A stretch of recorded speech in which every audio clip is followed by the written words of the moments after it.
आज हम पढ़ेंगे यूनिट 5। क्या है? Surface chemistry. क्या होती है बेटा surface chemistry?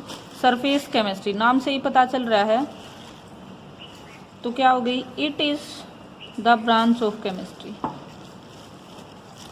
The branch of chemistry which deals with the study of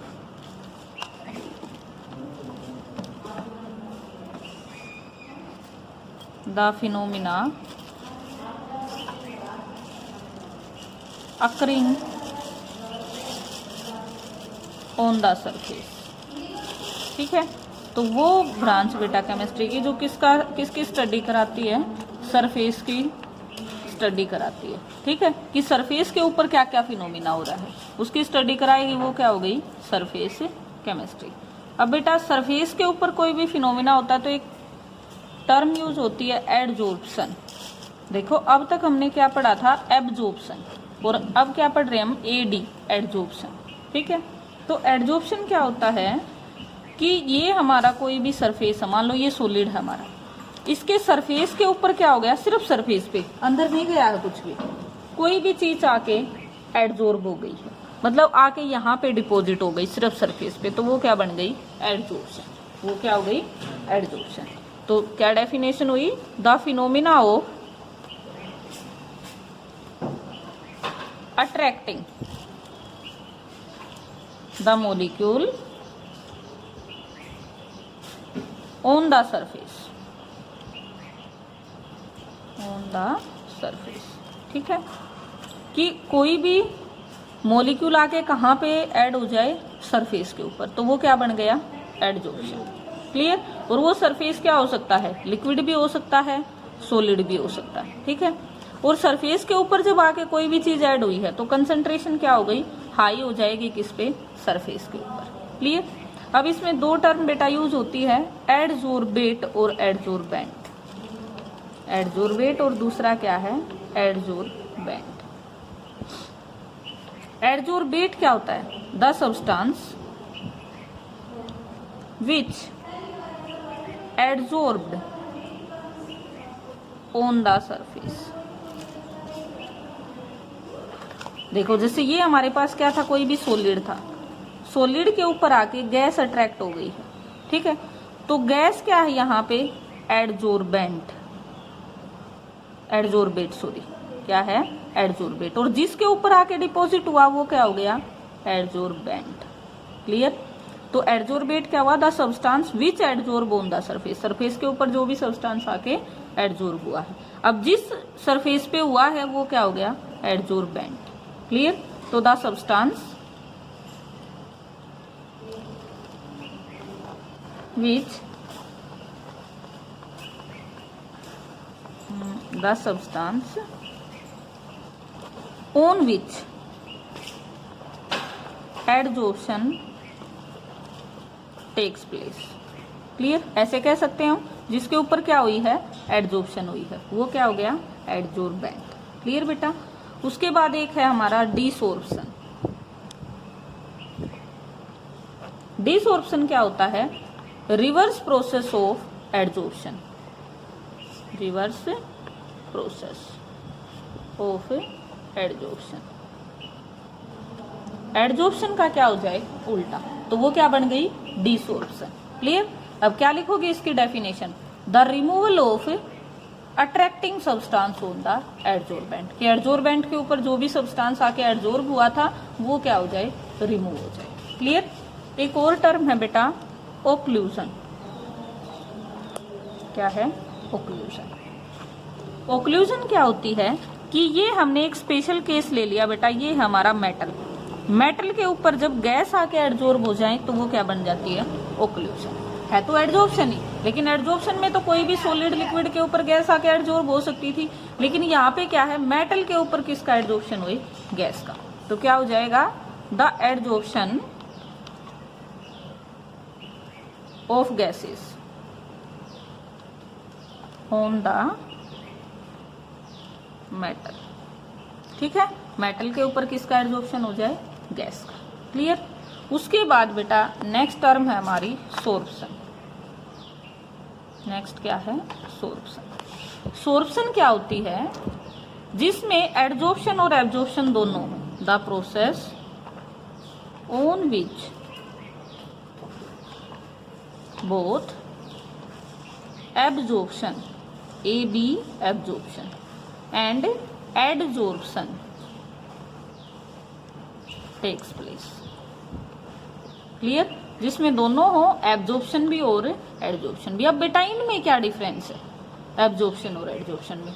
अब देखो, एब्जॉर्प्शन और दूसरा क्या है हमारा? एडजॉर्प्शन। सिर्फ बी और डी का फर्क है। एडजॉर्प्शन किस पे होती है? सरफेस पे। तो ये तो क्या हो गया बेटा? It is surface phenomena. Clear? और एब्जॉर्प्शन क्या होती है? जैसे हमने कॉटन डाल दिया वाटर के अंदर, तो वाटर अंदर तक जाएगा ना कॉटन में, ये तो नहीं कि सरफेस के ऊपर रहेगा। तो वो क्या हो गई? एब्जॉर्प्शन। और देखो ये ऐसे होता है, ये होता है बेटा हमारा बल्क अंदर वाला, और ये क्या होता है? सरफेस।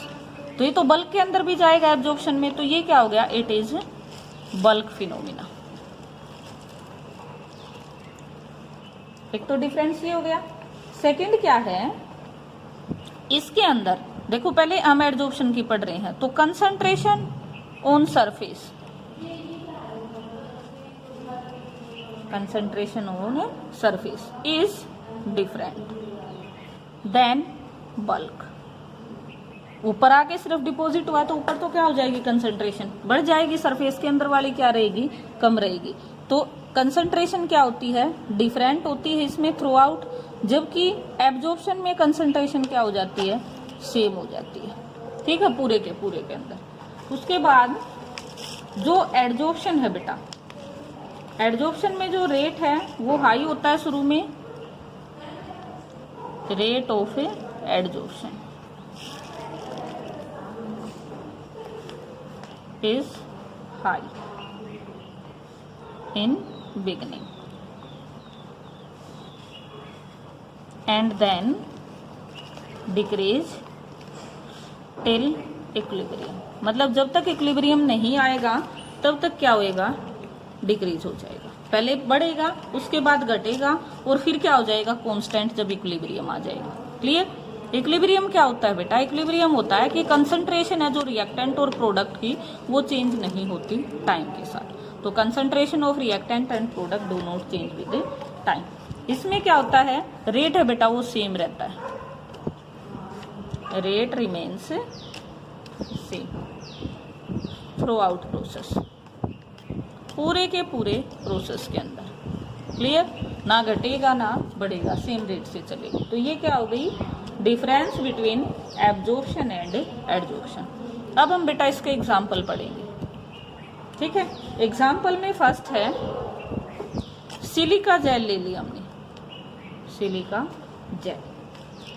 सिलिका जेल है वो क्या करेगी?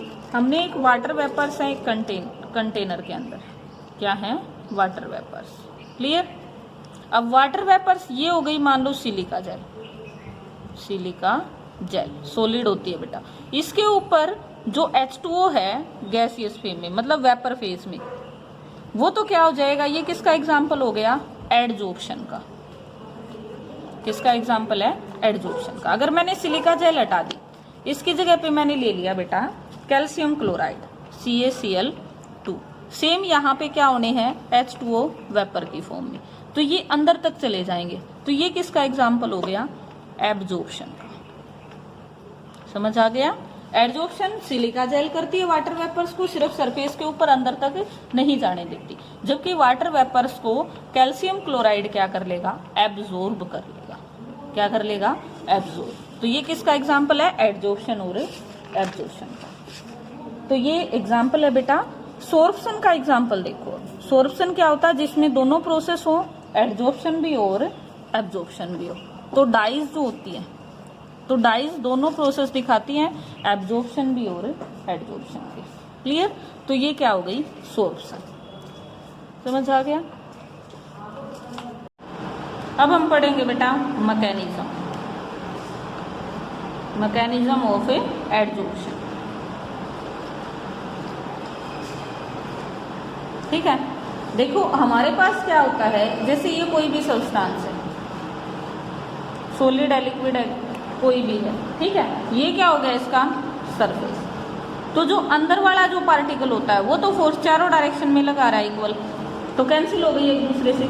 लेकिन जो सरफेस वाला होता है उसमें सिर्फ किस तरफ फोर्सेज होती है, डाउनवर्ड, ठीक है। तो सरफेस के ऊपर क्या होती है, यहाँ पे प्रिवेलेंसी हो गई, तो कोई भी सब्सटेंस आएगा वो सिर्फ कहाँ पे आके ऐड होएगा, सरफेस के ऊपर। तो ये क्या है इसका मैकेनिज्म, क्लियर। नेक्स्ट है बेटा एक्सोथर्मिक होता है ये प्रोसेस। कैसा प्रोसेस होता है, एक्सोथर्मिक। कैसे, एक्सोथर्मिक क्या होती है, हीट जिसमें क्या हो, इवोल्व हो, बाहर निकले, ठीक है। तो इसमें हीट क्या होती है, बाहर निकलती है। तो डेल्टा एच क्या हो गई, नेगेटिव, डेल्टा एच क्या हो गई, नेगेटिव। अब एक इक्वेशन होती है delta G equal to delta H minus T delta S.